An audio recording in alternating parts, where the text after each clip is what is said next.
दोस्तों, यह बिल्कुल सच्ची घटना पर आधारित कहानी है। आम का समय था और बागीचे में बहुत सारे आम लूध कर फरे हुए थे। चंदन का तो खुद का बागीचा था। चंदन काफी खुश था क्योंकि हर साल वह आम बेचकर लाखों रुपया कमाता था। इसलिए चंदन खुश था कि उसके बागीचे में इस साल काफी आम लगे हुए हैं।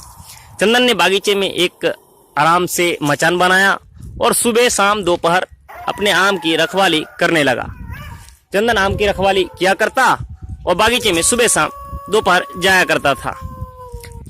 एक दिन चंदन क्या देखता है, सुबह सुबह जब चंदन गया बागीचे में तो काफी सारे आम टूटे हुए हैं और काफी डाल भी टूटी पड़ी है और नीचे जमीन पर आम बिखरे पड़े हैं, पर आम ले जाने वाला वहां कोई नहीं था। चंदन को काफी गुस्सा आया। आखिर कोई अगर तोड़ता आम ले जाता तो उतना गुस्सा नहीं आता चंदन को, लेकिन इस बार काफी गुस्सा आया था क्योंकि आम की डाल भी तोड़ रखी थी और आम भी जमीन पे बिखरे पड़े हुए थे। चंदन ने सोचा, आज से मैं रात में इस आम के बागीचे की रखवाली किया करूंगा और देखूंगा कि मेरा आम कौन तोड़कर ले जाता है। इसीलिए चंदन रात में आराम से 10 बजे के करीब खाना खाने के बाद एक हाथ में डंडा और एक टॉर्च लेकर अपने बागीचे में पहुंच गया। मचान पर बैठकर चंदन आराम से इंतजार करने लगा चोर का। थोड़ी देर इंतजार करने के बाद उसे नींद आने लगी तो चंदन वहां पर सो गया। सोने के कुछ देर बाद ही पायल की छन छन की आवाज उसके कानों में पड़ी। चंदन की आंखें खुल गई, वह चौकन्ना हो गया। सोचने लगा कि शायद कोई चोर आज उसके हत्थे चढ़ने वाला है। इसीलिए वह एक हाथ में टॉर्च और एक हाथ में डंडा पकड़कर तैयार हो गया। कुछ दूरी पर उसे एक परछाई दिखाई दी जो एकदम एक पेड़ के पास खड़ी थी। चंदन उसके अंदर आने का इंतजार करने लगा, लेकिन एकाएक वह परछाई वहां से गायब हो गई। चंदन अपने आंखों पर विश्वास नहीं हुआ। चंदन सोए सोए और गौर से देखने लगा। थोड़ी ही देर में उसके बिल्कुल मचान के करीब एक छोटा सा बच्चा उसे दिखाई पड़ा। चंदन अब काफी घबरा गया और भयभीत हो गया।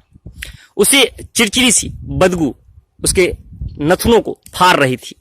वह काफी गंदी बदबू थी, किसी के जल जाने की बदबू थी। ऐसा लग रहा था कि कोई मुर्दा आसपास कहीं जलाया जा रहा हो। चंदन को बर्दाश्त नहीं हो रहा था।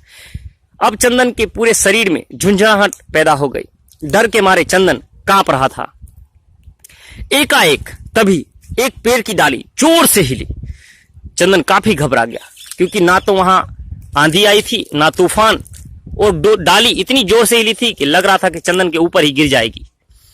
चंदन काफी डर गया, भयभीत सा हो गया। वह इंतजार करने लगा कि हे भगवान, मुझे कोई बचा ले, पर दूर दूर तक कोई नहीं। गुप्त सन्नाटा, हवाएं जोर जोर से चलने लगी। अब कुछ आवाजें भी कानों में सुनाई पड़ने लगी चंदन के। किसी की रोने की आवाज, खिलखिलाकर हंसने की आवाज डरावनी होती चली गई। चंदन घबराकर काफी भयभीत होकर इधर उधर देखने लगा ताकि कोई उसे बचा ले, पर बागीचे में दूर दूर तक कोई नहीं था क्योंकि बागीचा गांव से काफी दूर था। अब चंदन को घबराहट होने लगी। उसे लगा कि आज उसके प्राण उसके हाथ में नहीं रहेंगे। इसीलिए डर के मारे चंदन सोच रहा था कि मैं कैसे भी उठूं और यहां से भाग जाऊं, पर चंदन हिम्मत कर सोया रहा। थोड़ी देर में ही एक साया उसके बगल से होते हुए एक पेड़ में सरसराकर समा गई। चंदन डर के मारे आंखें पीच ली। आंखें मीचने के बाद चंदन भगवान का नाम लेने लगा और इंतजार करने लगा कि हे भगवान, सुबह हो जाए और मेरी जान बच जाए, मैं तुम्हें सुबह प्रसाद चढ़ाऊंगा। जैसे ही सुबह हुई, चंदन मचान से कूदकर सीधे घर की तरफ सरपट भागा।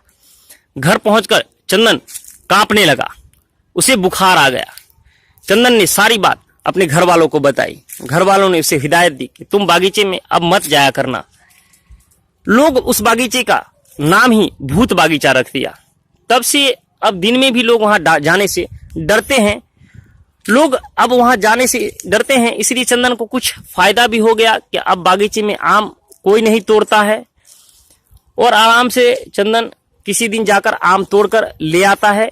हाँ, बागीचे में अब भी कुछ विचित्र घटनाएं घटती है। कभी कभी कई सारे पेड़ के आम टूटे पड़े मिलते हैं, पर चंदन को अब उस चीज से भय नहीं है कि कोई चोर उसका आम तोड़ लेगा, चंदन को पता है कि अब आम कौन तोड़ता है, इसीलिए चंदन अब उतनी चिंता नहीं करता आम के टूट जाने की। चंदन को चिंता है तो अब बस उस बागीचे में जाने की।